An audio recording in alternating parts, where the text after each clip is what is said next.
All right. Good morning or afternoon or evening, depending on where you are. I'm here and I'm here to do super chats on this super chat catch-up stream, which is kind of obvious, really. I just want to say sorry to the people who sent all these super chats on the open bar stream last week and I didn't get around to answering them all. Honestly, I expected to do it like the day after the stream or Sunday at the latest. But man, life just totally got in the way and I've not had a chance to get around to it yet. But here I am, and it's on the day when I'm going to be doing another stream this evening, so it's not exactly great timing, I know, but I didn't want to try and fold this one into tonight's stream and then have it just be like 90% me answering super chats from like a week ago. So I thought I'd just do my best to get it out of the way now. So yeah, just for the people that are joining me, if you were on the open bar stream last week and you had some questions, hopefully I'll get them answered today. And if any of them are addressed to like Mauler or Dank or Az or anyone, I am sorry. I'll do my best to answer on their behalf and just make up answers for them, to be honest. And you can absolutely quote them on that one and pretend like it was them that said it. So hopefully we'll be all right. Anyway, let's get started. Let's see where we got to with the last bunch of super chats.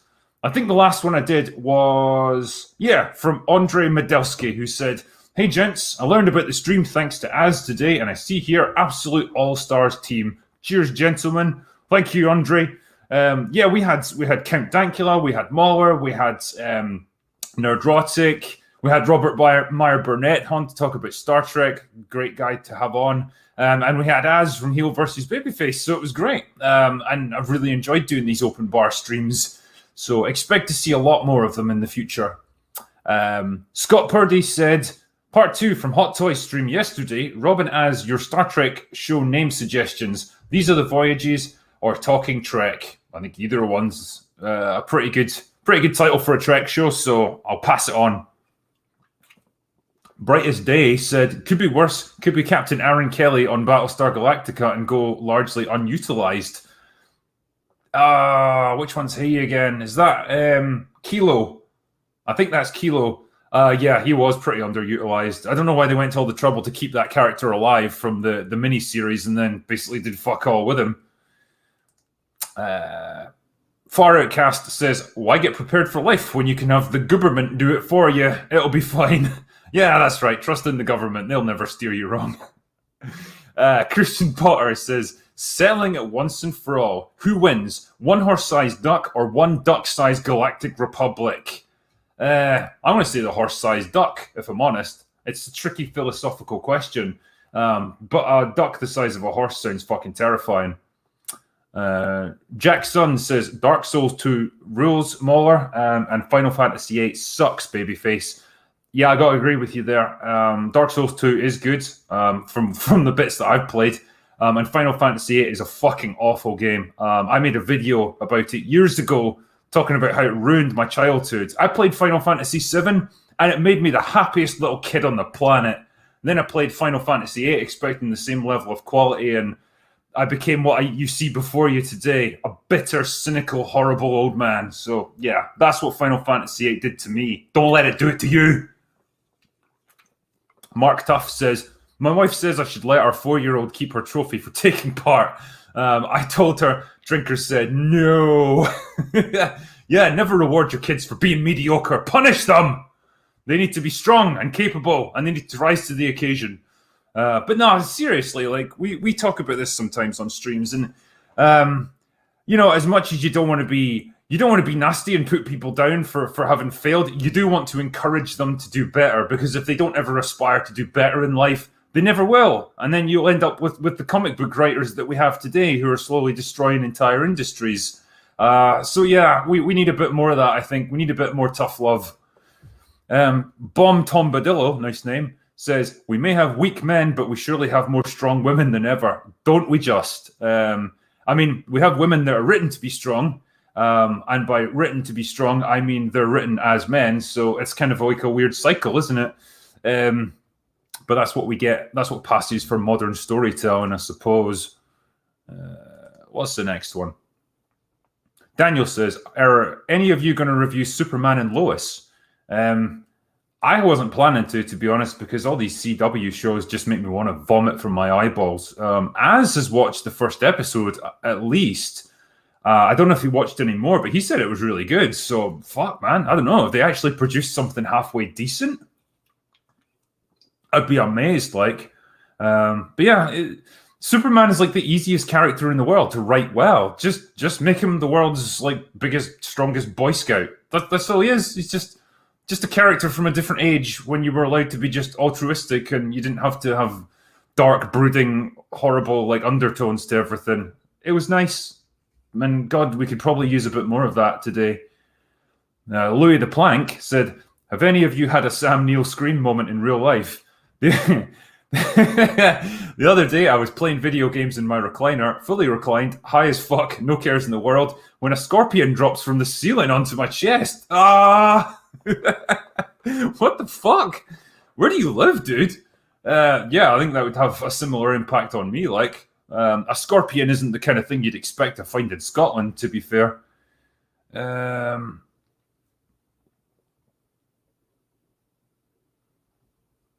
Oh, this is a great comment. I'm just looking at the live chat here. Ellie's not gay. She's a tangerine. I was playing with a tangerine, the size of a tangerine. Can you comment on Thomas Jane's The Punisher? Yeah, I thought it was pretty good, actually. I'm not sure if John Travolta was the best choice as an antagonist, but yeah, I think Thomas Jane did pretty well in that movie. Yes, it was all right. He's no John Bernthal, that's for sure, but man gave it a good shot. I'd love to see Bernthal in a proper Punisher movie, like proper R-rated, violent as fuck. Be great. Wolf Vermilion says, woke Trek readings, Shang-Chi level of excitement. I pretty much. No interest in Star Trek or Star Wars at this point. I just feel like a drained husk of a man. Everything I loved is gone. Darth Mick says, Elon Musk plans to launch a rocket every 3 hours. I wouldn't be surprised, man. He's the dude who's going to get us off this planet, that's for sure. Papa Bill says, what a brilliant group of intellectual thinkers. And Az. I love you, Az. Nice. Tara Sadowski. Speaking of Gattaca, I'd love to see a stream of that movie. Great story, excellent cast, and it manages not to look dated by using the retro style. Yeah, I mean, I haven't seen Gattaca in like 10 years easily. I wasn't too impressed with it when I watched it first time around, so I don't know if my opinion's changed. I would need to give it another look. Funny Doogie says that they've been fixing 10 feet of the road in front of my apartment for 6 years now. Aye, that'll be the government then.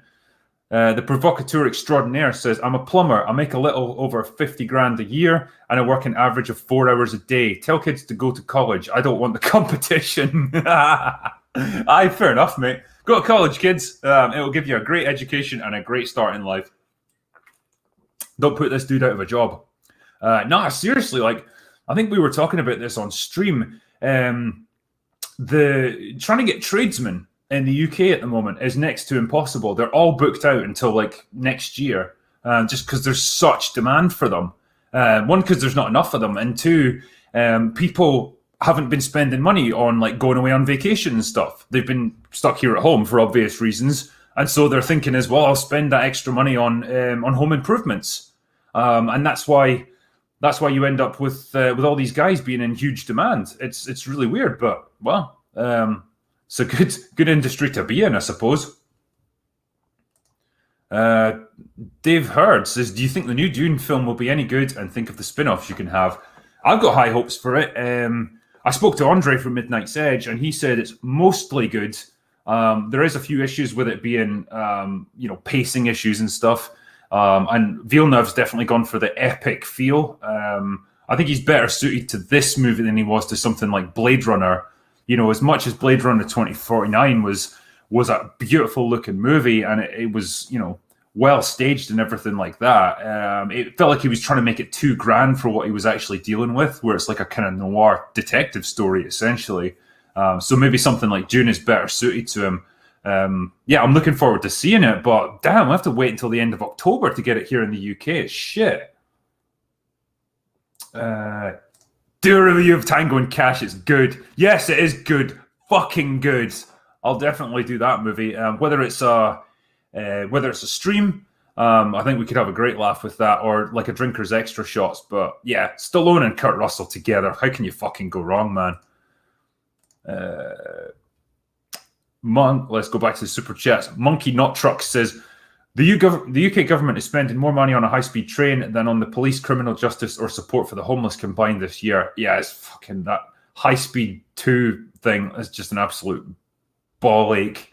It's been in the planning process for about 50 years now, I think. And they've probably spent more money on that already just by planning it than they have on most of these services they actually need. But Jesus. Midas96 says, Ahoy, drinker. What do you think about Sargon of Akkad's opinion on Matrix 4? Also, would you remind reviewing Dark or Old Boy? Thanks. Yeah, I'm definitely going to do Old Boy because it's a great film. I mean, the original Korean one, not the fucking remake. I don't know Sargon's opinion on Matrix 4 because he's not really on YouTube anymore. I think he's got his own site now. It's like lotuseaters.com. So yeah, I don't know what he thinks. Naked Fame says, Hail the drinker, panel chat. I was called into work, but I'm hiding so I can watch this live for a bit. Great stuff. Nice one, man. And I'm sorry we didn't get to read this out live for you, but hopefully you get to see it again.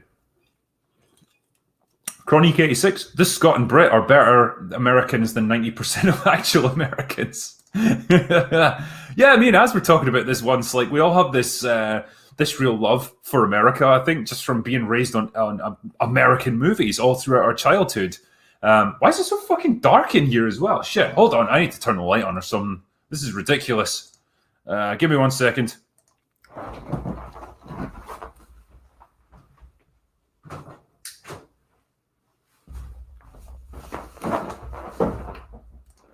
And we're back. Yeah, that was weird. It was like, it's daytime here in Scotland, or at least it was when I started this stream. It just seems to have gone really dark all of a sudden. So either it's the end of days or it's just that fucking great Scottish weather playing havoc again.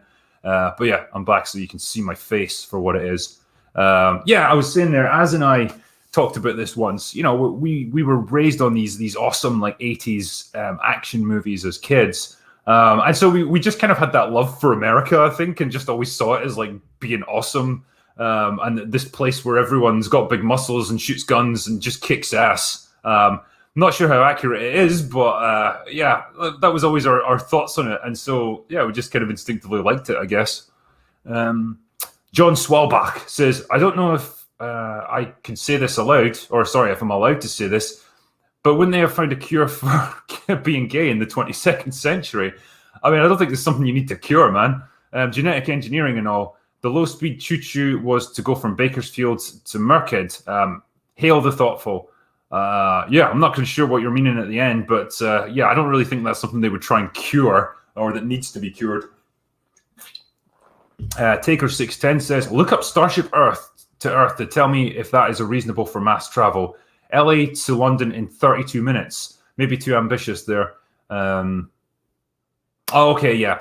So they were going to use the Starship from that Elon Musk has been building, and you could do suborbital flights to get from one point on the Earth to another. I just don't know why you would ever need to. Personally, like, this is the reason we used to have Concorde. You could fly supersonic on passenger jets, but they did away with it because nobody fucking needs it anymore. You know, if you want to have business meetings and things like that, you do it over Zoom.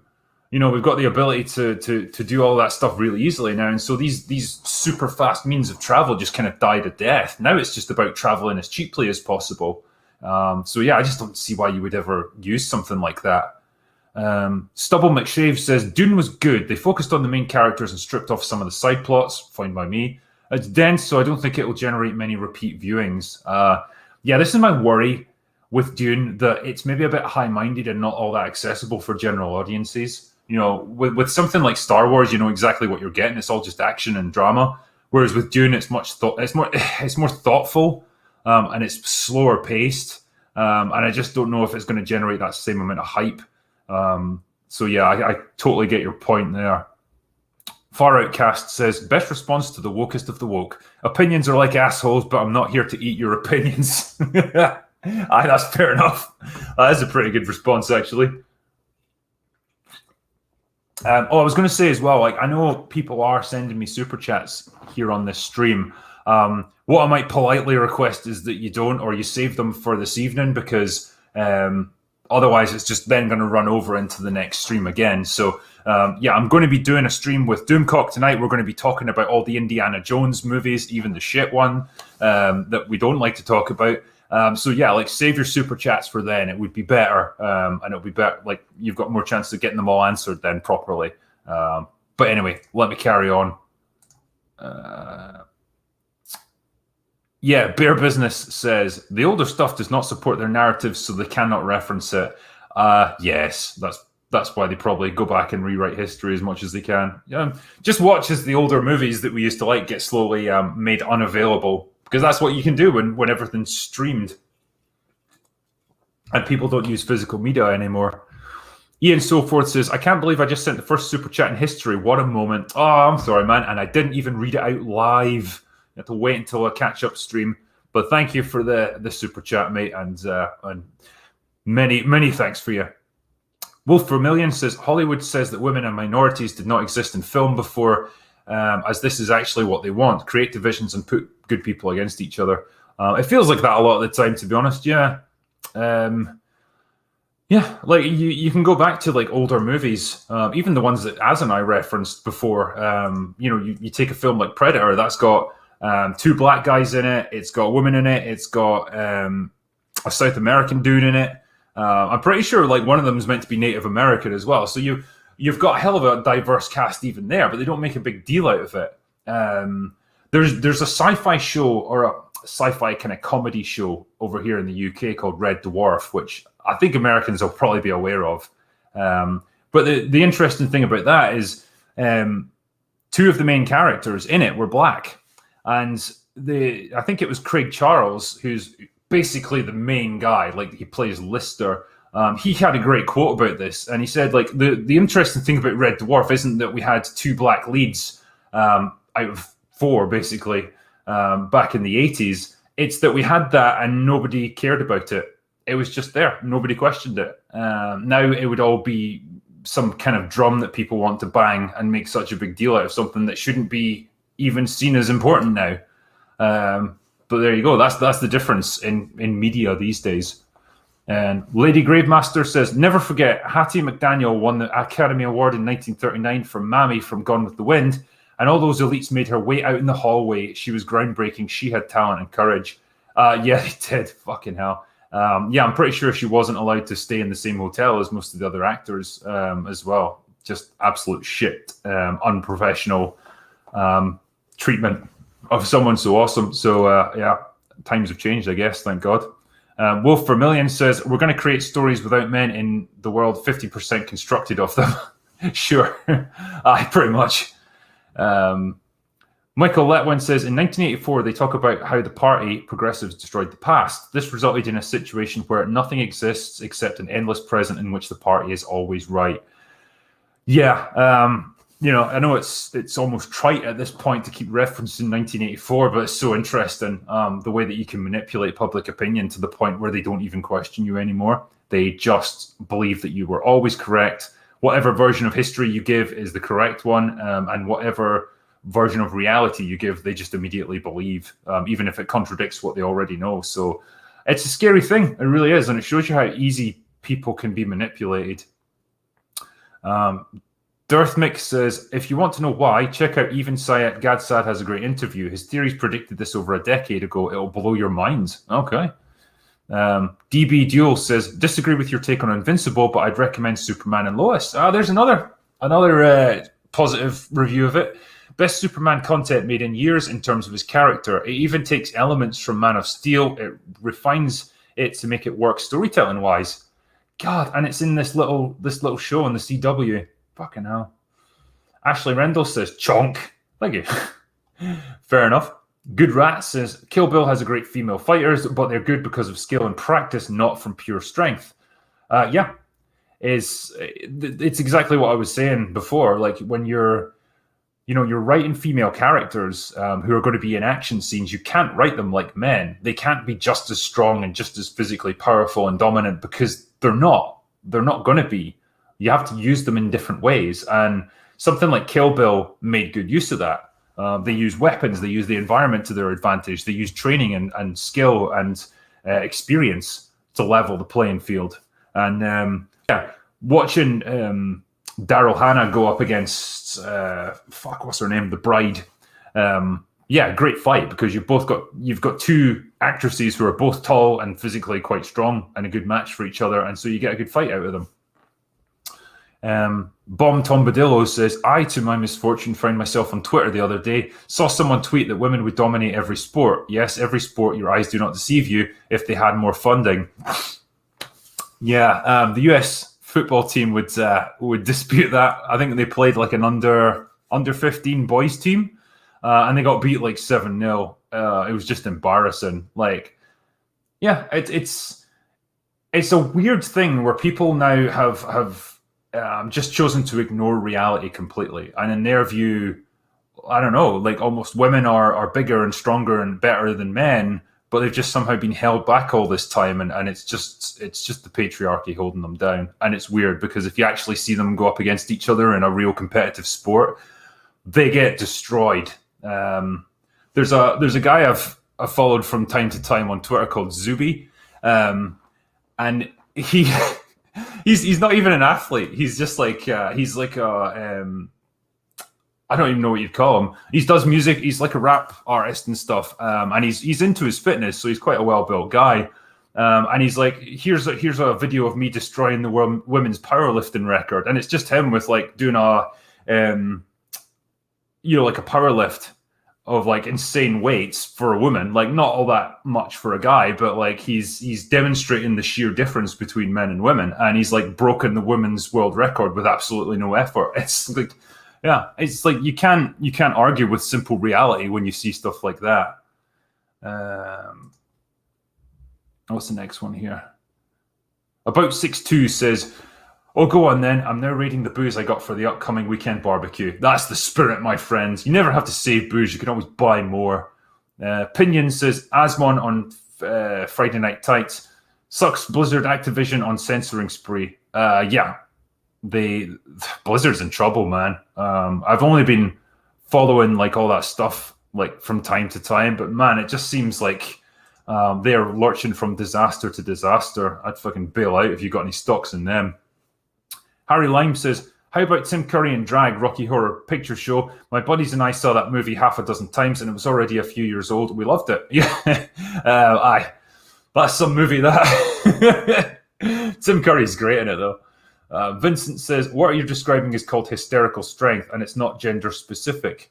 Oh, man. See, this is obviously a reference to something we were discussing at that specific time. I presume it's just that burst of adrenaline that people can get in like really intense situations where their lives are at stake. But yeah, I imagine that. Yeah, I think this is what we were talking about, where how you portray women as being protectors, particularly when they're in a maternal role. We were saying like, yeah, if a kid's in danger, then suddenly they're not quite as passive as you might imagine. But I think what you're saying in this is like that can happen to either gender, and yeah, absolutely it can. Like if your life's at stake or people you care about are at stake, I imagine you'll get that. Chronic86 says, nature abhors a vacuum. Audiences thirst for good storytelling, and Hollywood will be supplanted by something superior. Mad bank will be made. I mean, I hope so, man, because I'm beginning to hate everything that Hollywood is now. Jack Sun says, 900,000 subscribers. It felt like yesterday that you had only 400. Well, congratulations. I got to get to work, man. The human race is going to space. There's a rogue black hole heading our way, and a drunken asshole is about to get 2 million It's about to get 1 million subscribers. Yeah, thanks, man. I mean, yeah, 900,000. It's been a crazy couple of years. Like, hopefully we can get to 1 million. I'm trying to get there before we get to the end of the year. So, yeah, I guess we'll see how it goes. But man, it's been awesome, even just getting this far. Joshua Levesque says, may you enjoy a tangerine the size of a tangerine. Thanks, mate. Immortal Rimas says, Paramount and others like it will surely die, as only so many people can sub to so many streaming services. Yeah, I think, as far as I know, Disney Plus and Paramount are both stalled in terms of new subscribers. They've kind of plateaued. And it's not surprising, really, because there's so many now. There's so many services. And you can only subscribe to so many before you go broke. And I think particularly now, God willing, we're almost out of the pandemic, so like people aren't locked in their homes anymore. They can go and do things, and they're not inclined so much to want to sit at home and just stream all day. Like they probably want to make up for lost time and like socialize. So I can see these services taking a bit of a hit now that things are going back to normal. Dylan Sharp says Idris Elba could be a 007. I mean, he could definitely be a 00. I just don't think you should make him James Bond, like for the reasons we discussed on the stream the other day. Like, one, he's too old, like he's pushing 50, so you're never going to get him in for a decent run like Craig has had. And two, yeah, he's not the right ethnicity for Bond. Like, I know it's a harsh thing to say, but the character's written to be white, and I don't think it's fair to the literature or the character or the people who created him to go changing that. I'd love to see Idris Elba as a 00, though. You could by all means give him a spin-off or something. I think it'd be great. Weston says, I'm working on a sci-fi action game called Savior with a white protagonist, and I live in Portland. Pitchforks and torches are imminent. Yeah, I wouldn't be surprised, man. Portland's had it bad from what I can tell, like particularly last year. It just sounded awful. Yeah, the effects of lockdown are not going away anytime soon. Don't bet on people having a lot of disposable income for streaming services. Well, that's the other side of it, which again counts against streaming services. Is one, I think they're going to want to go out and socialize and see their friends again and do things that don't involve sitting on their arses in their houses. And two, yeah, they're not going to have that disposable income because, well, times are tough, I suppose, for a lot of people. And yeah, you're going to want to save money where you can. Yeah, he wants a Luther movie. That could work. Yeah, I'd like to see him do that. Yeah, Henry Cavill would be the perfect Bond. He absolutely would. He would be my pick.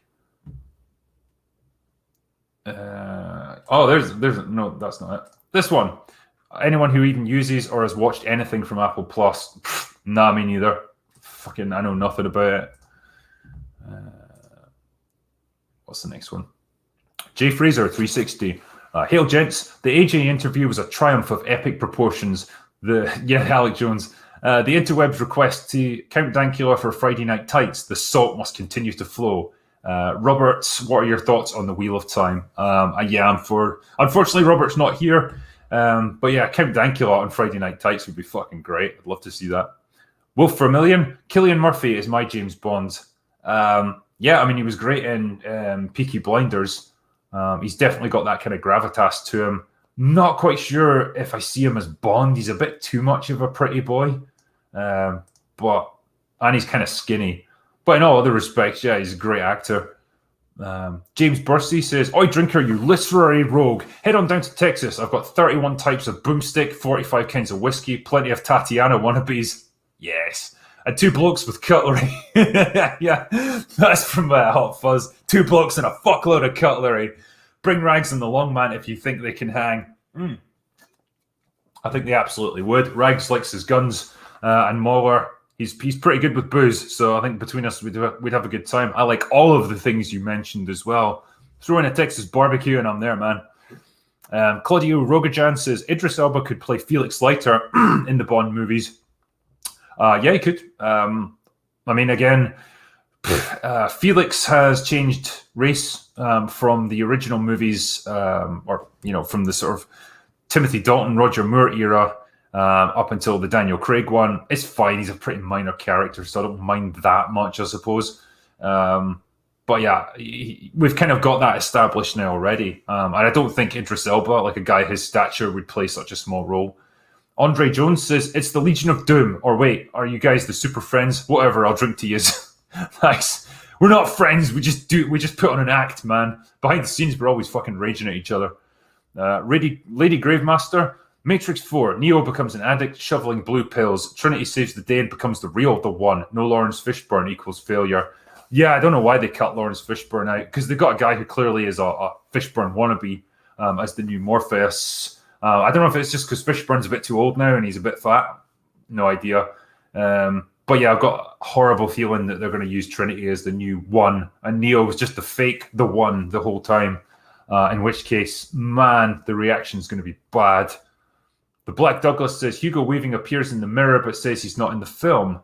I didn't see him in that mirror when Neo's looking into it. I just saw like an older guy with a beard. So yeah, as far as I know, he's not in the film though because his schedule didn't work out. The game statistic, just hitting you back, drinker, like the Mighty Kids meal in the black community. We still haven't recovered. Hope you got your Shadow album. Yeah, the game statistic's a great guy. He's made loads of good videos about Tomb Raider, the Resident Evil games. Like he really goes into a lot of depth with his analysis. And I like to drop in when he's streaming occasionally and harass him. So Rangi says, I think Elba's defining role and the one I want to see him in is going to be a mentor role. He has the charisma and I can easily see him sharing wisdom. It's I'm just reading back that one there. Yeah. He's obviously kind of transitioning to these older roles. Like I think he's not quite there yet. Like he can still do a good bit of action. Like he was great in Suicide Squad. So I think he's still got a few more years of doing that. But yeah, I think I can definitely see him being that older mentor character. So yeah, it should be good. What's the next one? Raisin. Morpheus was killed in The Matrix Online. Trinity was alive in that game too. Everyone from The Matrix Online is very excited for the movie, except me, it seems. Yeah, I never played The Matrix Online, and I don't know if they're going to consider that canon or if that's just like a separate thing. Algernon Sydney, give me a $1. Thanks, mate. C.S. Johnson, cheers, drinker and friends. Feminism is like Tylenol. A little bit is okay, but too much will kill you. Keep up the good work and share one on me. Thanks, man. And yeah, too much of all this just makes you go crazy, I think. 52 movies a year says, in Free Guy, Antoine bought the same algorithm from Molotov Girl. Huge plot hole. It wasn't stolen. Oh, sorry, the game algorithm. Was it, though? Oh, I'm trying to remember what the backstory to this was. So in Free Guy, the Molotov girl and her boyfriend, they originally developed like a simulation where you didn't really interact with it, but you could watch intelligent characters slowly evolve until I think eventually they became real artificial intelligence. They sold their game to Antoine, who's an asshole, and he basically turned it into Free City, where it's just like Grand Theft Auto. There was a reason that they were pissed off with him, though. I think, yes, I think they came to work with him. They didn't sell him the actual algorithm and the code for it. They came to work for the guy as developers for his game, but he basically like stole their original coding and just, cannibalized it to work in Free City. And that's why they were pissed off. They wanted to prove that he stole their work. Because I think originally he'd said to them, he didn't want to use it, wasn't interested in what they had created, but he was interested in using them as developers. So I think that was the reason. Algernon Sydney says, could Critical Drinker please do reviews on Rob Roy, Braveheart, and Outlaw King? Damn, I'd have to have like a Scottish month to do all that stuff. Yeah, I'll do Braveheart for sure. Outlaw King I wasn't too keen on. I thought it was a bit weak narrative-wise. Rob Roy is fine. Liam Neeson's a perfectly fine Scottish dude. The Black Douglas says, Hugo Weaving is in the trailer. Is he, though? Right, chat, you're going to have to help me out on this one, right? I'm going to give it a few seconds to catch up. Is Hugo Weaving in the trailer for Matrix 4? And I'm not going to say another word until I see some answers. Come on, chat, help me out here. Is Hugo Weaving in the Matrix 4 trailer?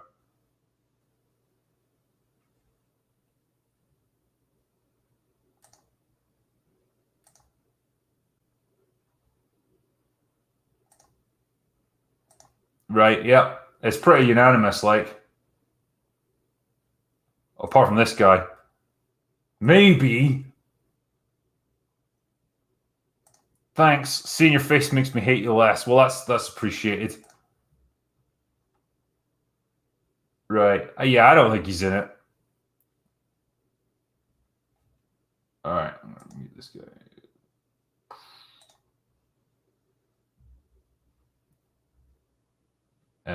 Yeah, Hugo Weaving isn't involved due to scheduling conflict. Yeah, that's what I heard. So I'm going to go with that until I hear otherwise. Where's the next bit? Charlie Vox says, I haven't watched 007 or The Matrix, but this is for Tatiana. Well, it's very much appreciated, man, and I'll make sure that I spend it on her or other Tatianas. What can you do, eh? Carrier Smith says, love you guys, no pegging zone. Thanks. John Oakletree, at parties, my friend would tell strangers I do a really good Agent Smith impression. It's really embarrassing. Do it to your friends at parties. Yeah, like, see when you're put on the spot like that and everyone expects you to do this awesome thing and then you fuck it up. It's like, oh, come on, man. Like, you can do it in the privacy of your own home or just like when your mate's watching you. But like to do an impression like that, it's a tough one when you're under pressure. So yeah, your friend's a dick. Tell him the drinker said it. Chuck Grable says, I always thought The Matrix was just overly pretentious and they just said smart things just to say smart things. Yeah, that's The Matrix Reloaded you're thinking of. Also, the bullet time was used in the movie Lost in Space in 98. Fuck The Matrix. It was also used in Blade. That's the first time I remember seeing it. When Deacon Frost tries to shoot... Blade tries to shoot Deacon Frost. And he just ducks aside. You get to see the bullets go whizzing by just in super slow motion. So that was the very first time I ever saw it. But to be fair, the animation's shite. But yeah, it was the second movie that I think gave the Matrix trilogy that impression of just being really pretentious. Particularly when you get like the architect and stuff. It's too much, man. Wormy Spoon says, in the end of Matrix 3, Neo is blinded but then can see the machine world like the Matrix. Zion is part of the simulation, the illusion of choice. This is what I brought up in my trailer, right? It was only when I thought about it there where I was like, wait a minute. Is it basically that the whole world that the humans thought that they'd escaped into, like the real world, is in fact just another layer of Matrix simulation?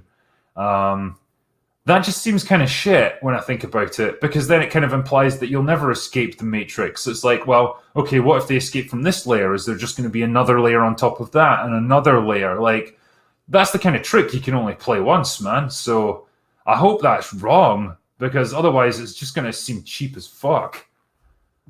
Lady Gravemaster, do you guys remember the intro to Tropic Thunder when Stiller's character has all those trailer intros for multiple sequels and they're clearly mocking franchises that do that? We're unironically there. Yeah, we absolutely fucking are. When we did this stream the other day, we were talking about like Indiana Jones 5 and The Matrix 4, Jurassic World 3. Like, it's just sequel after sequel. It just...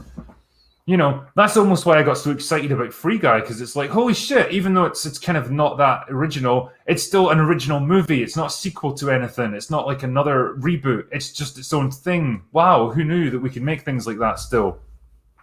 Yeah, this trend of remaking things just needs to die, man.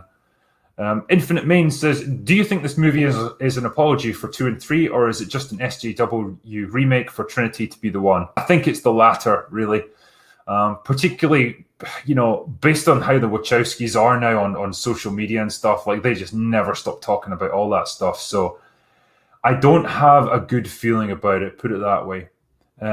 Piotr Maslanka says, watch Dark City. The Wachowskis are thieving C words. Yeah. Dark City's I've not seen it in a while, but I see what you mean. It's definitely got shades of The Matrix to it. And yeah, it's definitely got the Wachowskis aesthetic to it. I don't think they're quite the cinematic auteurs that they would have you believe. 200 Watt Studio says, Matrix 2, Monica Bellucci, enough said. Yeah, that woman is gorgeous. Trent and Quinn, tested positive for the coof, gentlemen. Now that I've lost my sense of taste, I find I'm enjoying the sequel trilogy. To your health, fellow degenerates. And to yours, Trenton, man, I hope you feel all right, and I hope you get over this quickly. Thomas Chipperfield says, looking smart drinker. Dank, please do the man-eaters of Tsavo as an animal, mad lads. Well, he'll need to do that then. I like to get dressed up for those streams. It's something I never normally do, and none of us do, really, when we go on live streams. I mean, clearly, I'm not right now. But I just thought, yeah, man, for once, I'm gonna treat it like the occasion that it is, and I'll dress nicely. John McCarthy says, now that Norm's gone, I'm glad you guys are still around to deliver laughs. Thanks for doing what you do, lads. Here's a few bucks. Thank you, mate. And we do our best. We're not in Norm Macdonald territory, unfortunately, but then who is?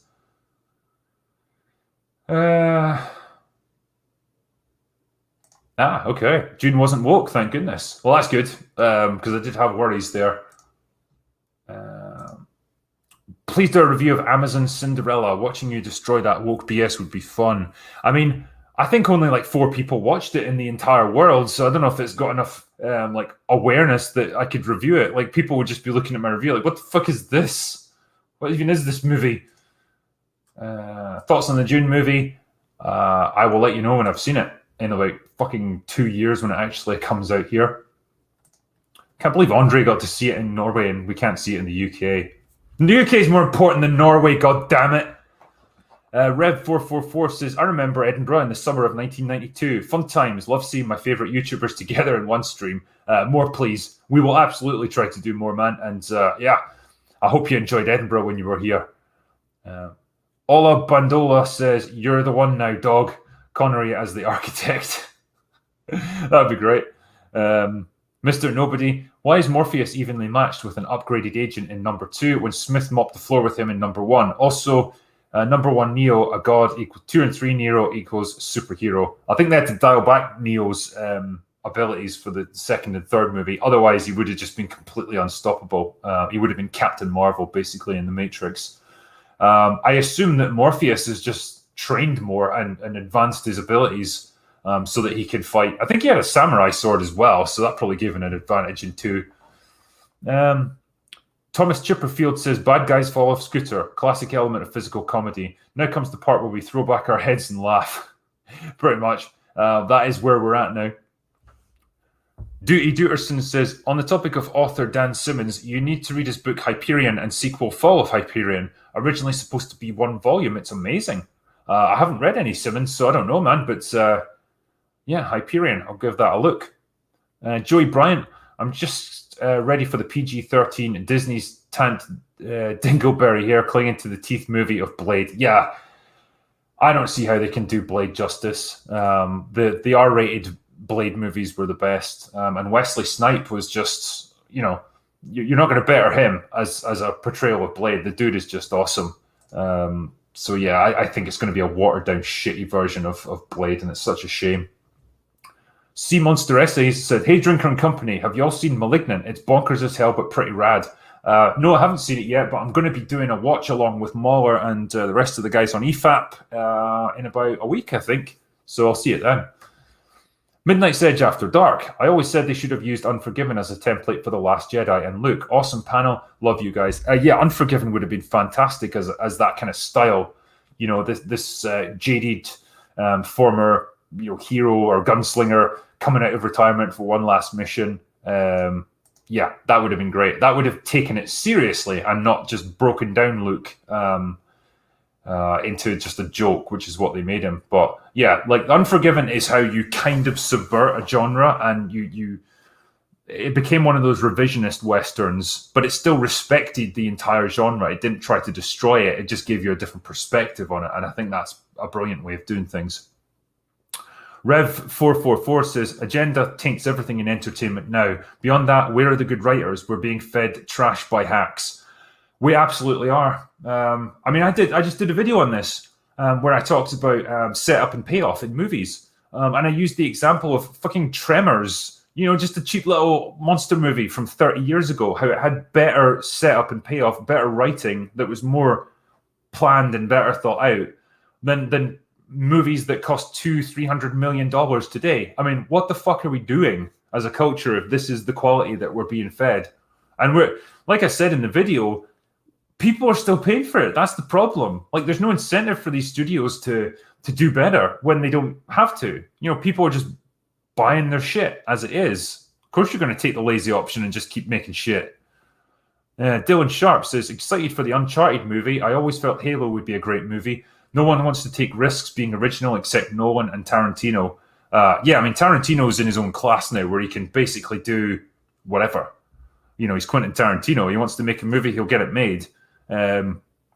Nolan, very talented writer, very smart guy, probably a bit too smart for his own good at times, and produces stuff that yeah, a lot of people just can't even fucking follow. Like, I don't know about you guys, I was lost with Tenet.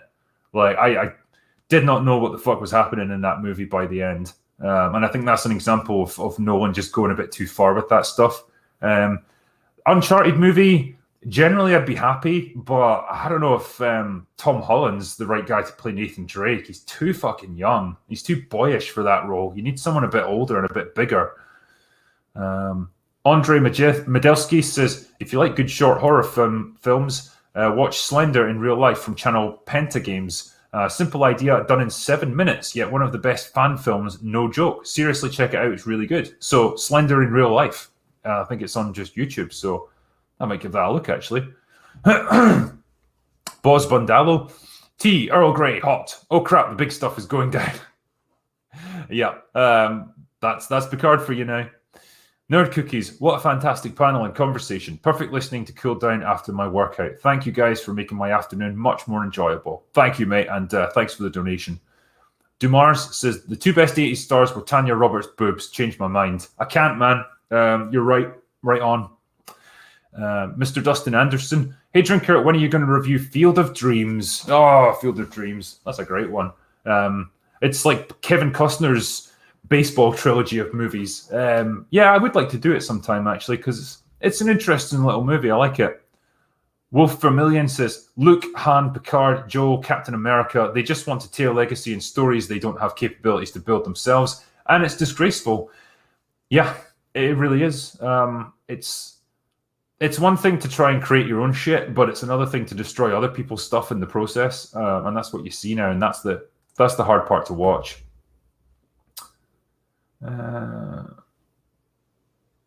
Chris Pratt turned down the role of Nathan Drake. He could have done that kind of role. He doesn't look much like Nathan Drake, but then again, neither does Tom Holland. But I think it would have been better suited to a guy like him. OJG SXR6, that's quite a name. Do you think the current producers and writers think the current movies and shows and comics are good, or are they more committed to the narrative? I think they're more committed to the message, if that's what you mean. Yeah, I think with the writers that they hire now, I think those writers think that they're good because it's literally the best they can do, and it allows them to put their messages in. But anyone who's got a memory further back than, say, 5 years ago knows that they're not good. They're shit. And so, yeah, I don't know what it'll take for it to change. I think, as I've said before, it's just going to come down to money. They're going to have to lose so much money that they'll have no choice but to up their game. Andre Jones, can you imagine movies like 16 Candles or Commando not being remade but simply shown today? They still show them occasionally, but yeah, damn. They would never be made today, that's for sure. Zach Canning, if you all want to watch an awesome South Korean film, I highly recommend City of Violence. I've not seen it, but I have heard of it. Yeah, I do like some of these Korean films. Train to Busan was fantastic. Loved it. I loved Old Boy as well. I'm going to review that. Judo cricket. Beware an old man in a profession where men die young. Yeah, that's a great saying. Love that one.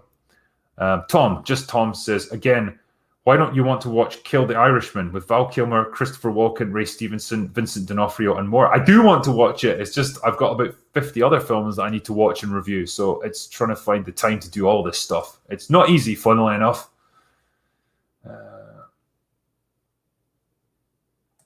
He's just focusing on super chats that didn't get answered on the last stream. He normally interacts with the live chat quite a bit. Yeah, I am sorry that I'm kind of powering through the super chats here, so I'm trying to keep coming back and flick back to the live chat. It's just I think it's important to try and get the other super chats out the way first. Otherwise, this stream will go on all the way till tonight when I'm supposed to be doing a new stream with Doomcock. So, yeah. Drinker can only watch one movie at a time. I mean, I could be in a room with like a big bank of TVs, like all just playing like 50 different movies simultaneously. I don't know how coherent my reviews would be though.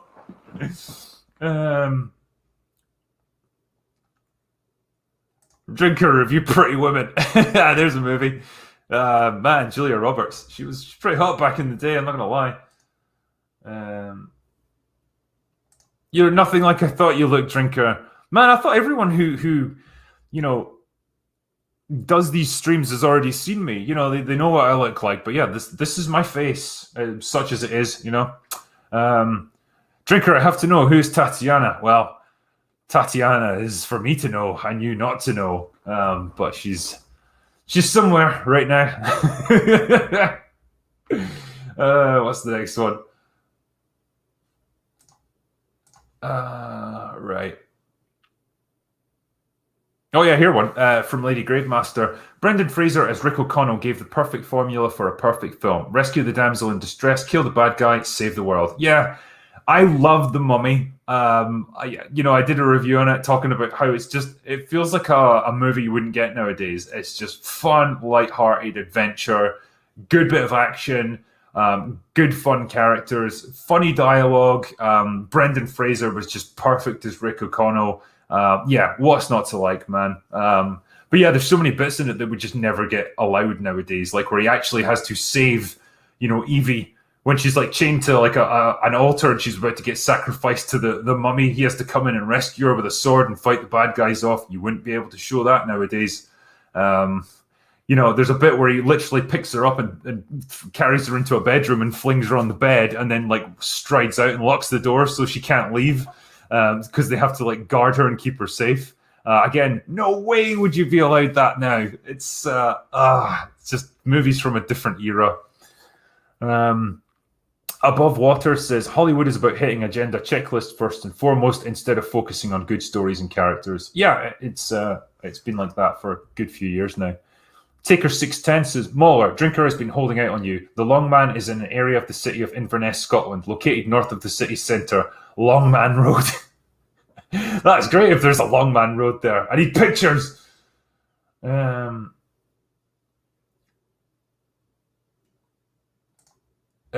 She would save him now by breaking the chains with her hands. No explanation, just strong. Yeah, that's exactly what would happen. And I think now, like, Evie would actually carry Rick O'Connell into the room and throw him down on the bed and then stride out. Because she don't need no man. Thanks for this one. Thank you for everything you do. You're a hero and don't even know it. I'm no hero. I just do what I have to do. Jake DeVita says, Bill Whittle refers to these people using our favorite franchises as puppets as the equivalent of stolen valor, and I couldn't agree more. Yeah, it's not quite as bad as stolen valor, but man, it's a similar idea. It's just coasting on other people's accomplishments, and it's pretty disgusting. Isato Fortune says, so Hollywood greenlit twins sequel with Arnie DeVito and Tracy Morgan as surprise brother. I'm done. No, make it stop. Andre Jones, lower, Idris Elba, same look from the role of Heimdall in the Thor movies, which breaks all kinds of lore, as Ogun, the Orisha, African god in a new story. They obviously messed around with the Norse mythology for the Thor movies. I can buy into it because of like the fact that they are basically just aliens. They're not actual Norse gods. So yeah, okay, you can mess around with their ethnicities. But I think we know why they did it. Joey Bryant says, am I the only one who wants a remake of the Lord of the Rings audiobook? I don't know, man. Like, is the original audiobook bad? Bomb Tombadillo says, regarding Lord of the Rings, the book's narrated by Andy Serkis just released. I'm expecting it to be great. His Hobbit book was delightful. Also, have you heard Children of Hurin read by Christopher Lee? Damn, having Christopher Lee narrate an audiobook would be a legendary experience. That guy had like the deepest, richest voice on the planet. But yeah, it's nice that Andy's still doing work like this. Anti-Derivative Jill gave me a unicorn super sticker, and it looks beautiful. Thanks. Eric M says, hi, I'm from Ireland. Just back from Free Guy. Found it super cheesy, but it felt like the tone was like a kid's movie with some swearing in it. Mediocre. I thought it was all right, to be honest. It definitely made me laugh at times. Like, some of the jokes definitely didn't land, but it was definitely better than I expected it to be. It's clearly not going to win any Oscars, but damn, I'll take that these days. Rangi says, the only favourite franchise I have faith can't be ruined at this point is Sherlock Holmes. Most of the stories are public domain. It's a good shield. I don't know, man. Have you seen Enola Holmes? They're doing their best. Seamus McBride, Dank has a podcast with Bearing and the Quartering. Check out the Incredible Salt Mine. Yeah, that's stuff that they do once a week, I think. Roger Positiello says, do you guys have plans to see Malignant? It was one of the funniest movies I've seen this year, though I'm not sure it was intentional or not. Yeah, like I said earlier, going to see that on EFAP, so that'll be my first experience with it. What do you think Picard Season 2 will be like? There you go. Next one. Billy Thriller says, if you're talking comics, have you seen any of the Donny Cates' Venom and Carnage run? You should do also as an Alien Xenomorph marathon or review. Interesting. No, I haven't seen any of those, to be honest, so I don't know. What's the next one? I'm just going to look at some of the actual chats here. You think Superman and classic Trek is so loved now since they are so different to modern media? Wasn't a fan of them when I was younger, but now I love what they stand for. Yeah, I mean, I think almost you got more shows like that back in the day, so it wasn't alone. But now it feels like you look at how sci-fi is done nowadays, and what Trek has become. Yeah, I just I look back fondly on classic Trek and TNG, and it's like it's written for adults, and it's got real adult characters in it, acting like adults, and not hyperactive children who are just running around shouting at each other and talking about their feelings. It's such a paradigm shift from what we have today. End of the fucking world review. No.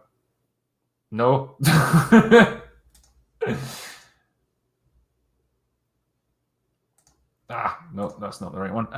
Yeah, apparently The Matrix was an allegory for transgenderism, according to the director, even though I never heard of this until only recently since they transitioned. Yeah, it feels like they're trying to retcon that a little bit based on their own experiences, which I'm not a fan of, to be honest with you. And it just, it doesn't sit right. I think it kind of undermines an interesting sci-fi story. Is there any wokeness in Free Guy? Not really, no, because the female character in it isn't ridiculously better than everyone else. She's balanced out by a male programmer who's just as smart and just intelligent as her. She starts out way better than Guy because she's trained and equipped and stuff. She's a high level player and he's just starting out. But then he builds himself up and becomes equally good. And she never overshadows him. It's very much his story by the end, and it's him that has to carry the day and save the day. There is one weird line, I think I mentioned in my video, where they one of the characters says something "Oh, that's the most white privilege moment I think I could have imagined," something like that. And that joke just kind of comes out of nowhere and it just falls flat completely. But it's over in like that. So yeah, that's really the worst of it. The rest of it's fine.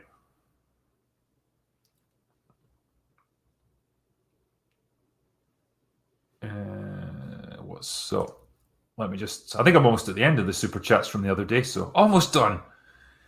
Trent Daston says, if you enjoy Woodford Reserve, I recommend Jefferson's Reserve and Yellowstone Select. Favorite cocktail? Old Fashioned is my measure of a good bar. Yeah, an Old Fashioned is a fucking great cocktail. I like a Negroni as well, nice and bitter. But yeah, I don't really go in for sweet cocktails. Not my style. I like it hard and bitter, just like me. I do like an espresso martini as well. Actually, that'll get you going if you're starting to flag on a night out. That'll get you right back on track. Terminus Est says, "Drinker, do you like any Irish whiskey?" I've not really had much occasion to drink Irish whiskey, and it's a shame because it's a whole new plethora of whiskies that I've not really tried. They're just not that popular over here. Obviously, we have our own whiskies in quite huge quantities. So they're not that easy to come by, but I'm definitely open to trying it. Aaron Klein says, "Drinker, have you seen The Way of the Gun, written and directed by Christopher McQuarrie and stars Ryan Philippe and Benicio del Toro?" No, I've been talking to someone by email about this actually, or on Patreon, I think. But yeah, there's definitely one to review because I think it's from the year 2000, so we were still in that era of quite good action movies. Yeah, definitely one to look at. Systematic gave me £5, thanks mate, and so did William, who says, "Crocodile Dundee in LA is an underrated film. I'm 2 pints deep and I'm right." I'm not sure if you are on that one, to be honest. I like the first two Crocodile Dundee movies. Even though some people don't like the second one, but I do. I like it. Not sure about LA though. EC90 says Mike and Rich Red Letter Media should be in charge of Star Trek. I mean, they've definitely got the love for it, that's for sure, and they've got the knowledge. Damn, anyone but fucking Kurtzman, really. Aaron Abgral says, Drinker, when are you letting Vosh on the stream? Vosh is like a political guy, isn't he? Yeah, I don't want to talk to him. I'm not here to debate the merits of fucking communism on my channel. Last one from the other night was McTalisker. Great name. I watch people I don't like. Otherwise, you have no argument if you hear all sides of a subject. Drama on me, lads. Keep up the good fight. Thank you. And that's actually a pretty fucking mature attitude to have. Get other people's points of view. Even if you don't agree with them, at least give them the time of day and listen to them. I think that's pretty reasonable. And then at least you got a better balance to your opinions. So I made it through all the super chats from the other day. I know there's a few here. No, what was it? There was one about Batman versus Superman. Yeah, here we go. What do you think of Batman versus Superman?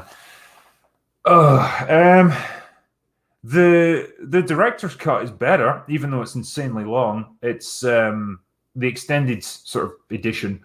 It does at least flesh out some of the things that are really left to, left hanging in the theatrical cut. So it's an improvement.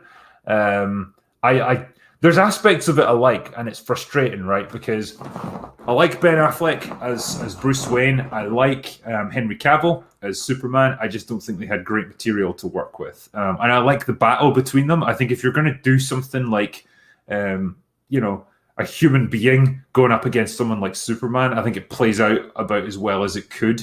But I hated the fucking giant monster thing they end up having to fight. It looks like shit. It's so overdone, all the CGI explosions and stuff. It's just, it just devolves into a big mess. I think Wonder Woman was just shoehorned in because they needed to try and introduce her, and it's a sign that the movie's trying to do way too much.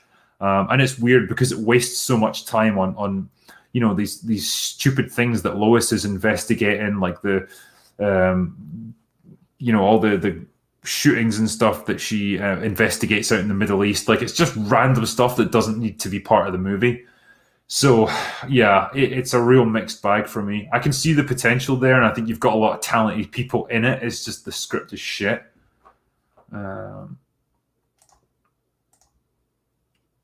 What's the next one here? There was one about Mad Max Fury Road. Oh, I want to find this one because... Oh yeah, here we go. What do you think about Mad Max Fury Road? People call it a feminist movie, but I don't think so. I wouldn't think so. I wouldn't call it a feminist movie either. Like, Max himself doesn't feature that prominently in it, which obviously loads of people have pointed out already. But then, apart from the first movie, Max was generally kind of an observer in the other movies of his original trilogy. When he's in the Road Warrior, the conflict is really between like Lord Humongous and the and the people in that oil refinery, and Max is just kind of there observing it and ultimately helping out a bit so that they can escape. And then with Thunderdome as well, like the real meat of the story is with the kids who are trying to find salvation. That Max eventually rescues. And again, he's kind of not got much character development of his own. So I'm fine with them taking that approach with Fury Road. And yeah, Furiosa's kind of an interesting character. I quite liked her. Charlize Theron obviously, bulked up a bit for the role, which she's clearly not looking glamorous or anything. She looks kind of tough. She looks like she can do some of this stuff. So yeah, I think it was fine. I'm perfectly happy with Fury Road. Have I seen Umbrella Academy? Yeah, I have. First season was pretty good. An intriguing little, superhero show. Bit different, bit quirky. Season 2 was fucking garbage, though. It went fully woke. Like, suddenly, like, everyone's gay. Characters who weren't before suddenly are. It's all about, like, the civil rights movement in America and how repressive the place was in the 60s. It revolves around the JFK assassination, which that's been done like 1 million times already. Who cares at this point? Yeah, it wasn't a good one for me. So yeah, season 1 was quite good. Season 2 was shit, and God knows what they're going to do with season 3 now that Elliot Page is a man. You know, you've now got is he gonna play like a female character, or are they going to rewrite the character to suddenly be male? I don't fucking know.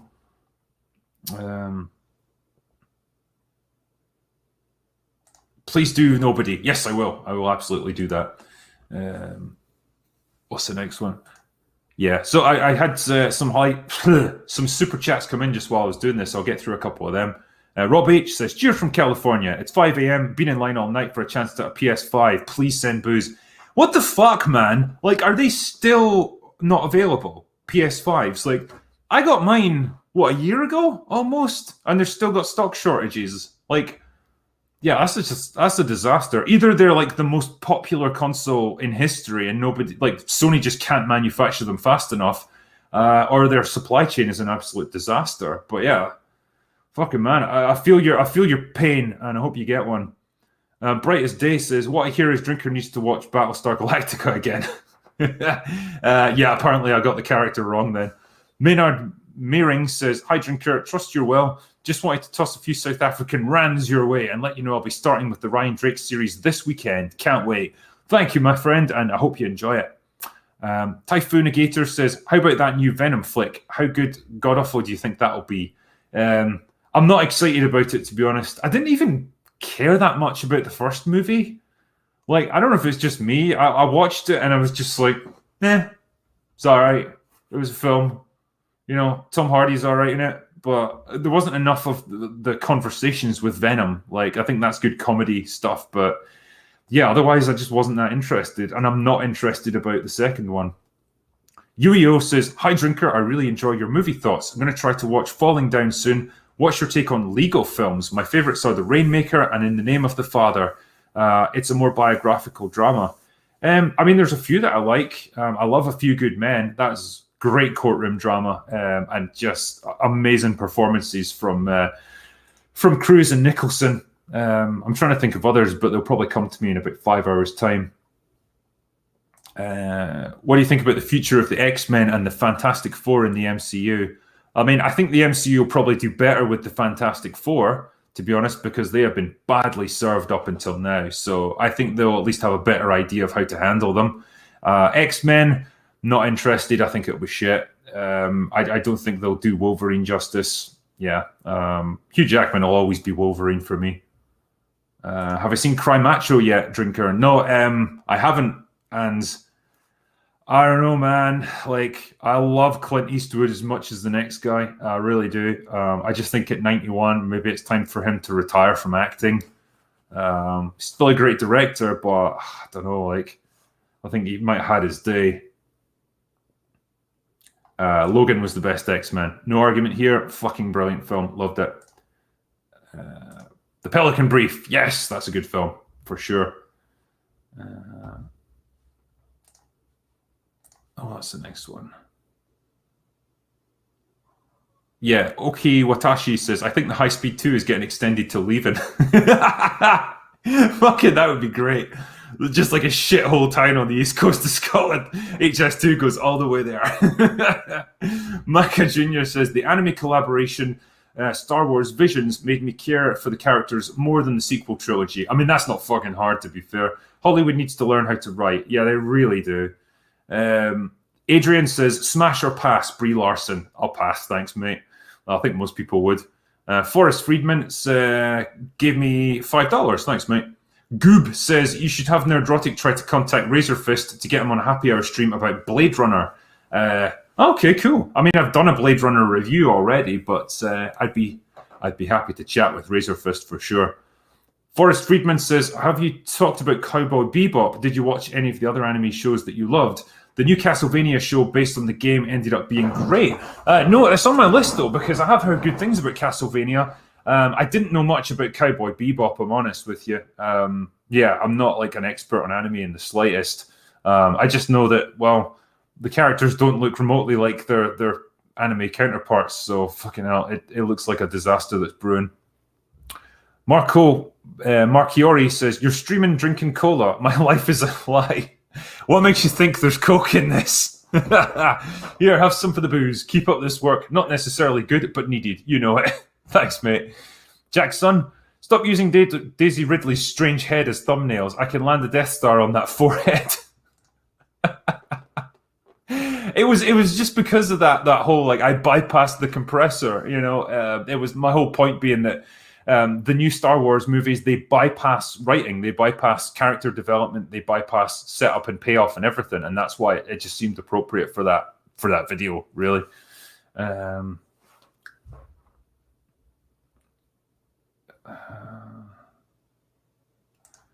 When are you going to revisit your 2020 Game of the Year, Last of Us 2? Probably never, to be honest. I gave away one of my copies to a friend, and he's still never played it. I was just like, here, mate, have it, keep it. I've got what I need out of it. And he's like, I don't know. Like, next game review, though, that is going to be on the Final Fantasy VII Remake, which I'm currently playing right now. And fuck me, like, unless something drastically changes, that is how you do a remake. I am loving it. And it feels like a game that's just come along at the perfect time for me. Like, it just reminds me that, hey, you can remake things and be successful at it if you've got the right people involved. And yeah, I'm really looking forward to talking about that because, like I said earlier, Final Fantasy VII made a big impact on me when I was younger. So it's just such a pleasure to see that they've done it justice. I mean, fair enough. This game only covers like 5% of the original. So Christ, I'll be an old man by the time they get it finished, but it was worth it even for that. Eva Fox says, would love to see you do a video on Resident Evil 5. I feel that's where the series went crazy with Weskerized Catsuit Jill and Chris F. Fuck Boulders Redfield. Yeah, so I have done a review on Resident Evil 5 already. If you look back, you'll see it. That's when I was less drunk, so it won't be quite critical drinkerish like my videos today are. But yeah, you should get the gist. And yeah, you're right. That's where it did start to go off the rails.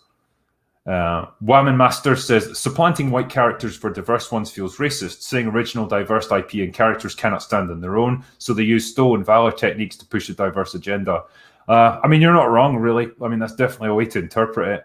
And yeah, it is just really patronizing and shit for people who just want good roles for these actors. RRTNZ says, Hail Drinker, you Chad. First Contact was the best TNG movie. Action, body horror, drinking, and Picard still had balls. Worth a future stream? Yeah, for sure. I've streamed all the original Star Trek movies all the way up to Undiscovered Country, so I guess I'll do the TNG ones as well. Yeah, I feel like I always liked First Contact, then I feel like the Plinkett review kind of soured me on it, and they point out how it's like nothing like the TV show, and it's just basically a dumb action movie in space. But yeah, I've still got a soft spot for it. It's definitely the best out of the TNG movies, I'll say that much. Deepak Melrex says, Drinker, you sophisticated raconteur, would you like to talk about Inglourious Bastards? Yes, I would. Or maybe you already have, but I can't find it because I have alcohol-induced blindness. I mean, don't we all? Don't worry, it'll be fine. Yeah, I would be happy to talk about that movie because, yeah, it's a really good one. Michael Storm says, hi from Bulgaria. Big fan, keep up being awesome. Thanks, mate, and I'll do my best. Enrique Delapart says, little donation for your liver operation. I'm going to need it before too long, man, so it's appreciated. Jackson, Literature Devil said, making a fanfic is a good first step to practice your craft before wasting your unique ideas when you have no skill. What do you think? By the way, if you ever want to do a stream with anime literature devils, your boy, maybe the Studio Ghibli films. Oh, that'd be good, actually. He's not wrong, actually. Believe it or not, doing fanfic is how I got started in writing, and it was a good practice area because you've got established characters that you can kind of work with, but you can bring your own ideas in. So, yeah, I agree there. Zoltan Holder says, what do you think of the Daredevil series? Yeah, the TV show, I mean, I assume you mean. Yeah, first season was great. Second season I didn't like. And then third season was fantastic. Vincent D'Onofrio is awesome as Fisk. And yeah, they got a good guy playing Daredevil. The action scenes are good. The fight scenes are good. The acting's great. Yeah, loved it. Peter Duffy, apparently The Matrix was an allegory for transgenderism, according to the director, though I never heard of this until only recently, since they transitioned. Oh yeah, I read that out earlier. Arkwinder says, "Hey Drinker, big fan of your work. Keep up the amazing stuff. By the way, if you want to make a deep dive into the anime medium, I recommend Eden Zero. It's a great entry point and also very entertaining." Yeah, I think I need to get more time with anime. I need to go into it a bit more because, man, I feel like you have to go to the East now to get good storytelling. We've lost it in Hollywood, so fuck. Maybe the Japanese can still do it. Damian Richardson says, "Have a drink on me, dude. What are your top 3 sequels that are miles better than the original movie?" Mine are Mad Max 2, Empire Strikes Back, and Aliens. Yeah, I was going to say Aliens. I think ultimately T2 is probably a better movie than Terminator 1, much as I love both of them. But yeah, I like Terminator 2 more. And probably Godfather Part 2. I think it's a pretty well cited one, but yeah, that's definitely a better movie. ActionCom says, "Have you ever heard of the movie The Day the Clown Cried? Do you have any interest in seeing it when it gets released?" I've never heard of that, mate, so I don't know. Flarky J, "Hi Drinker, will you review the Green Knight movie?" I'm undecided on that at the moment. It just depends how much time I've got, if I'm honest with you. Yeah, it seems the old style of the conquering hero has been squashed today in Hollywood. It kind of has. Yeah, and it's a real sad thing because there used to be heroes that you could look up to and aspire to, and you don't get that anymore. Star Trek II: Wrath of Khan, fucking awesome movie. I love that. Yeah, I did a great stream with Gary about it. Just pretty much it was like a couple of hours of us just going, "Oh man, this is so good." It's just hard to believe you had that 40 years ago, and Trek now is just this obscene parody of that sort of thing. It's like, Jesus, we used to have good writing. Christopher Myers, "Love your work. What was the last Oscar-winning movie you watched and liked?" Fuck, now you're asking, because the Oscars are generally pretty irrelevant at this point. Damn, I don't even keep up with them. Yeah, I think I would need to come back to that one, man. There's certainly movies that I have given really positive reviews to over the past couple of years, so they do exist. We are still capable of making good movies nowadays. It just feels like they're getting swamped in a sea of shit. Tony Esquire says, "Proven to be the superior McCall over both Denzel and Edward Woodward. Perhaps Queen Latifah should be the next Bond as well." I mean, why not? Why not? There's nothing to say Bond has to be a man. There's nothing to say Bond has to be a human. I think we should make Bond a fridge. Why not? Moist Deluxe says, "Nice early morning stream." Thank you. Absolute champion drinker. Thanks. Thanks for your super chat, mate. Christopher Mendez, "Technology is advancing more quickly than ever, and science fiction will turn into science fact ever faster. Which sci-fi movie or show from the near past or today do you think is the most realistic?" Christ, that's an interesting one. Damn. It's certainly not Back to the Future, that's for sure. There's no hoverboards or flying cars yet, which is a real shame. Man, I think about things like Logan, which is set in the near future, and that feels pretty believable. You've got automated trucks that don't have drivers, just heading all over the country. Yeah, that kind of thing. Because I think the thing that sci-fi movies get consistently wrong is how quickly we're going to move beyond existing technology. We're still going to have cars with petrol engines 10 years from now. Stuff like that. We're still going to live in houses that look like the houses we have today. It's not like we're just going to raise entire new cities. So all those kinds of things, yeah, as grounded as it can be, I suppose. I love the mech suits in Edge of Tomorrow. I think they're not that far off, actually. Just suits that you wear, which enhance your strength and your speed and stuff. I think we're pretty close to stuff like that. Rebecca Gold, "If you like The Mummy, you'd like Deep Rising." Ah, yeah, made by the same director. Very entertaining. It's got some of the same actors in it. I think the actor that played Benny in The Mummy is also in Deep Rising.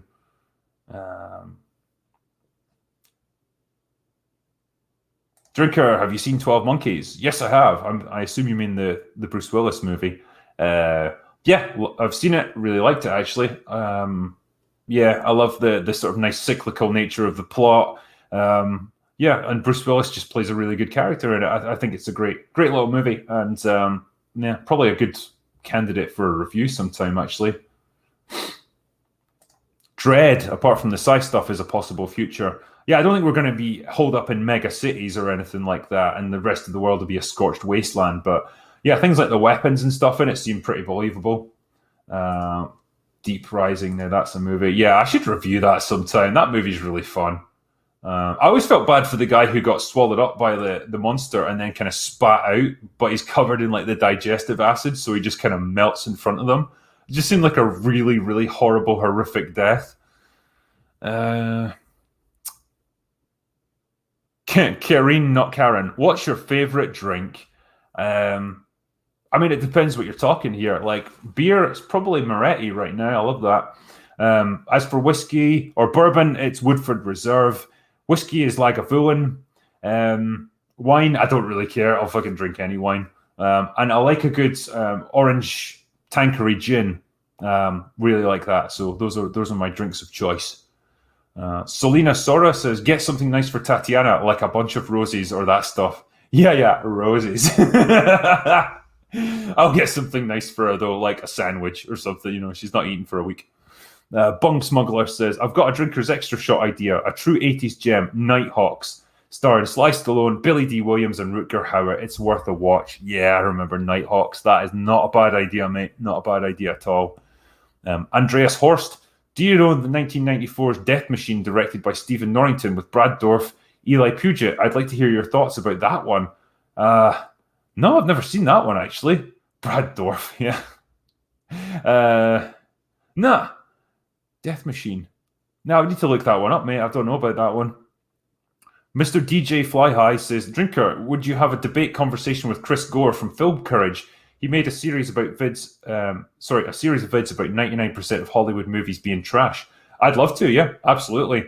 I don't think we'd even end up debating. I think we'd just end up agreeing with each other on everything, really. Kit Kat says, impossible not to enjoy one of your streams, but wasn't Doomcock supposed to be joining you? Yeah, so he was joining us for the first one, but then he basically messaged saying he's got some stuff going on in his personal life that he had to deal with. Supervillain stuff, unfortunately. So he couldn't make it, but he's going to be on tonight with me, so yeah, you'll get to see him then. Double Back Again says, Hail Drinker, just watched Outlander with Jim Caviezel. Aliens and Vikings versus Space Dragon. Not the best film, but perhaps a review. It's a really weird movie, is Outlander. Yeah, not what I expected at all, but I thought it was all right. Yeah, it didn't blow me away or anything, but it was a fine enough movie. And it stars Jesus Christ himself, so what can you expect? Review Sunshine by Danny Boyle. It's the most realistic future movie. Yeah, Jesus. It makes me not want to go in space anyway. The deaths of people when they get exposed to the sunlight is just awful. It's a bit weird towards the end. It almost gets into like kind of psychedelic, dreamlike territory with the crazy guy who's been hiding out on the spaceship. But yeah, pretty grounded as far as movies like that go. What's the next one? Samuel Galindo. Do you have a preferred TV to watch or review film? A preferred TV? No, not really. I mean, if it's rectangular and it shows pictures, that's fine for me. Mr. DJ Fly High says, thoughts on Jupiter's Legacy TV series on Netflix. I haven't watched it because it's meant to be shit as far as I know. So, yeah, not really interested. Jack McCarthy says, Dear Critical Drinker, do you have any opinions to share on John Carpenter as a filmmaker? He's one of my personal favorites. I mean, his early stuff was fantastic. He's produced some legendary movies. You know, The Thing, Big Trouble in Little China, like Escape from New York. Great movies. His later stuff was a bit shit. I think, you know, the lack of budget and just his age was probably getting in the way a bit. But yeah, his early stuff was fantastic. Enrique De La Part says, if you want to try another Korean film, check out Burning. Great film, kind of leaves you with a punch in the gut. Okay. Again, my knowledge of Korean cinema is not that great.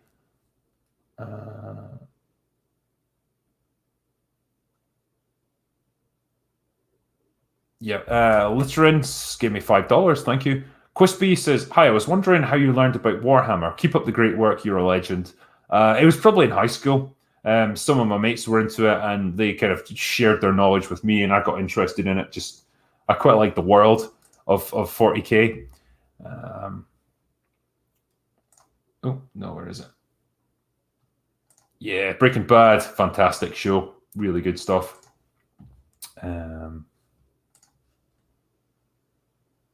Yeah, Spill says, hello from Croatia, drinker. One day while I was drunk in Rakia, I was drunk off of Rakija, as per usual. I started watching Sex Education, and I kind of like it. What's your opinion? I haven't seen Sex Education, I'm afraid, so I don't know, man. Yeah, I don't know much about it, unfortunately. But if you were getting drunk, then that's all right with me. Spacehog1981 says, I'm certain that you'll love Berserk's writing. If you liked Invincible, so give Berserk a shot. The 1997 series is best, but the 3 movies are good. Okay, Berserk. Michael Cutler, sending some Singapore dollars to a fellow Scot. Thank you, mate. Appreciate it. Hollowman Biju gave me $5. Thank you. Dr. Zowden, can we agree that Rian Johnson did a fantastic job on Star Wars? A fantastic job of destroying Star Wars? I think we can, yeah.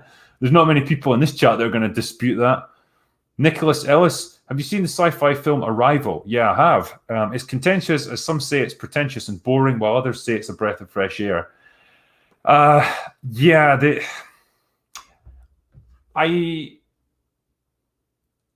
It does a good job of making aliens that feel thoroughly alien. The fact that you have to spend such a long time just even grasping the concept of how they work their language is interesting. It is a bit slow, and it's a bit ponderous at times, and the ending's a bit weird. Where Amy Adams' character gets that revelation about what her future holds, but still decides to go through with it anyway. It's It's a bit of an odd one, is Arrival. It's not one that I would be desperate to watch again, put it that way. Boss M. Foss says, Drinker, have you seen The Deer Hunter? If not, a review is worthy. Top 5 movie in my book. I mean, yeah. What can you say about The Deer Hunter? It's a fucking incredible film with a great cast. Mihai Bank says, so did you get a chance to listen to Jeff Wayne's War of the Worlds? The full album is on Spotify, full concert on YouTube. So no, I haven't heard that yet. I haven't had a chance to get around to that yet. But yeah, like the kind of audio plays and the audiobook format of War of the Worlds is something I'd be happy to listen to, especially if I'm out for like a long walk or something like that. It would be ideal.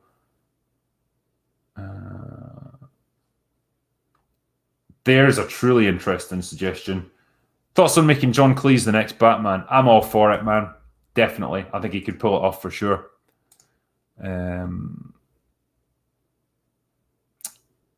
Eva Fox, oh damn, I didn't know you did a Resident Evil 5 video. Sorry about that. Well, now you know, and now you can watch it. Forrest Friedman, the moment Clyde jumped off the train and that battle music started, not going to lie, a tear was shed from sheer member berries. Yeah. I can't, the way they've expanded on the story in Final Fantasy VII is just remarkable as well. They took characters like Jesse and Biggs and Wedge, who I could barely tell you a fucking thing about them from the original game. And turned them into like these fully fleshed out characters with like big complex backstories and like real personalities. It's incredible. And yeah, like seeing Tifa and Aerith again, like properly realized like this, man, they nailed it. I'm not looking forward to the inevitable sequel where Aerith gets killed, but fuck, that's gonna ruin me. Jason Snelders says, been working my way through your backlog of streams and rewatching lots of classics as a result. Soldier, Aliens, Predator 2, etc. Having a proper time with them. Many thanks and have a drink on me. Yeah, that's why I love doing streams like that. Talking about these films that people either haven't seen or haven't watched for a long time and kind of forgotten about, because man, there's so many gems amongst them. So I'm glad you've enjoyed. Big Daddy MRI says, good morning, mate. Thanks for the message on Patreon. I can't imagine how busy you are. I called it. You will be at 1 million subs by the end of the year. Congratulations. Thanks, mate. Are they planning an Event Horizon reboot sequel? Cheers, my friend. They are apparently planning an Event Horizon TV show, so fuck knows what format that's going to take. It doesn't really seem like the kind of thing that should be a show, but who knows? I just hope they do the film justice, because, man, that's a favourite of mine. Goop says, you should make a video on Star Trek Deep Space Nine to contrast with modern Trek on how to properly do a critical examination on the franchise. DS9, great writing. It wasn't my favorite show, but I recognize how well put together it was. Hollow Man Biju says, damn you, YouTube. Sorry if this went through twice. If you ever live stream review The Crow, I love your stuff. Thanks. Wolfsbane, thoughts on the original Ben-Hur? Now you're asking. That's Charlton Heston, isn't it? From like the 60s. I mean, it's one of those big, epic movies. Like, it was one of the biggest films of all time. It's been a long, long time since I've watched it. I just remember, like, you've got some incredible actors from like the golden age of Hollywood in it, and it just being like one of those big epic biblical movies. I need to give that a rewatch to compare it with modern films. Just as I think it'd make an interesting comparison. It's a 4-hour movie, yeah. 1959. I thought it was the early 60s, but yeah, 11 Oscars. Fuck me. Please don't go woke. I don't think I will. Love your fucking icon, by the way.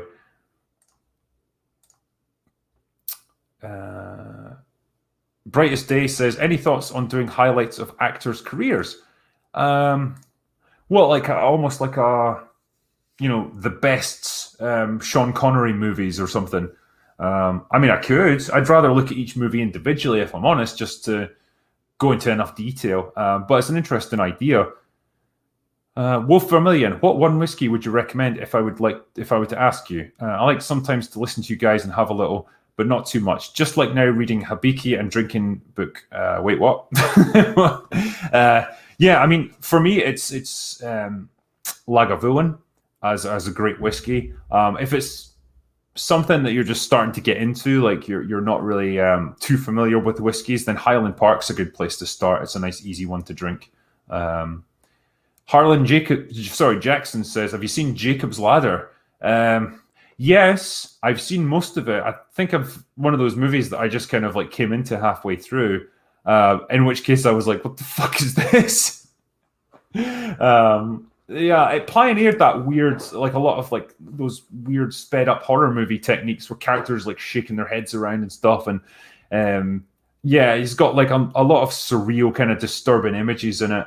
Interesting movie. I really must watch it from the start so I get better context on it. But I remember being quite into it when I was watching it. Mid00 says, hey Drinker, have you checked out Dear Zachary, a letter to a son about his father? Best documentary.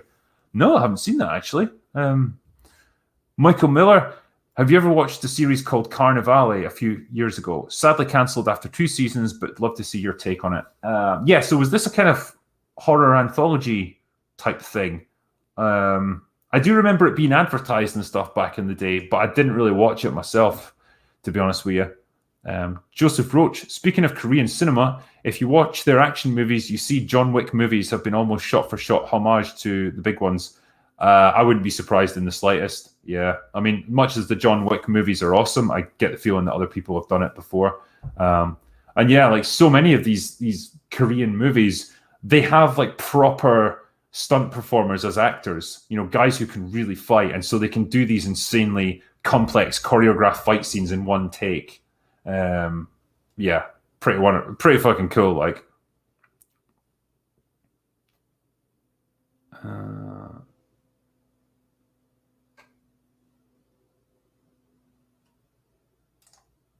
Pacific Rim. Yeah, that's a nice big dumb movie that just delivers exactly what you want. You want to see giant robots punching giant alien monster things? That's your film, and it does what it says on the tin. Anthrax Allen says, "Have you seen Hobo with a Shotgun?"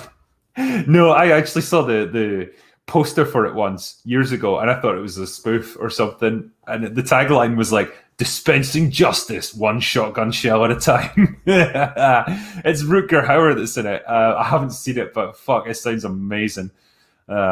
Mancy Comic Club says, what's your view on Masters of the Universe, Kevin Smith and the campy DreamWorks one on Netflix? Could they have done better? Fuck, man, they could have done anything better than that. Like, they could have just had a character taking a shit for like 90 minutes and it would have been better. Yeah, Kevin Smith did a number on He-Man. I've got a review out there actually that you can watch. I don't know about the DreamWorks one. It seems shit though. I think I've seen stills from it and it just looks garbage. But yeah, just do it justice.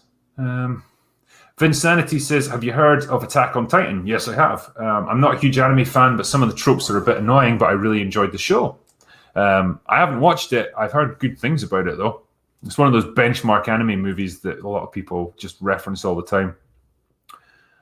Francisco Valle says, have you watched Archer? I hope you do a review one day. Yeah, I watched bits and pieces of Archer. It's pretty funny.